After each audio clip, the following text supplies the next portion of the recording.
வணக்கம் நண்பர்களே. இன்றைய நாள் மாடி தோட்டத்தில் பன்னீர் ரோஜாவின் அழகியலோடும் அதன் வாசத்தோடும் மலர்ந்துள்ளது. நீண்ட நாட்களுக்கு பிறகு பன்னீர் ரோஜா மலர்ந்திருப்பது மனதுக்கு ரொம்ப சந்தோஷமாக இருக்குது.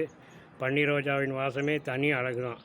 என்னென்னு பார்த்தோன்னா, திருமண வீடுகளெல்லாம் வரவேற்பு அந்த வரவேற்புக்கு பன்னீர் ரோஜா இதை தான் பயன்படுத்துவாங்க.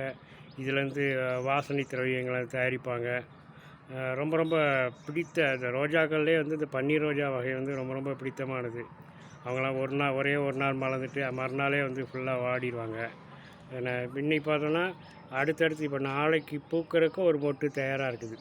இது ஒரு சந்தோஷமான விஷயங்க. இப்போ இந்த மொட்டு இருக்குதா, நாளைக்கு பூக்குங்கிறது நம்ம எதிர்பார்த்துக்கிட்டு இருக்கிறதும், அடுத்த நாள் பார்க்கும்போது அது மலர்ந்திருப்போம். அது பக்கத்துலேயே பார்த்திங்கன்னா இன்னொரு மொட்டு இருக்குது. இதெல்லாம் அடுத்தடுத்து மலரும். அப்படிங்கிறப்போ அடுத்தடுத்த நாட்களே இது சந்தோஷமாக மலர செய்கிறது பார்த்திங்களா. அதுக்கு தான் நம்ம மாடி தோட்டமாகட்டும், வீட்டு தோட்டமாக இருக்கட்டும், இந்த மாதிரி பூச்செடிகள்லாம் வளர்க்கணுங்கிறது. மனதுக்கு ஒரு சின்ன சின்ன சந்தோஷம் தாங்க வாழ்க்கையில் நமக்கு தேவை. எத்தனையோ தினசரி பாடுகளில் நிறைய பிரச்சனைகளை இதெல்லாம் எதிர்கொண்டு இருப்போம்.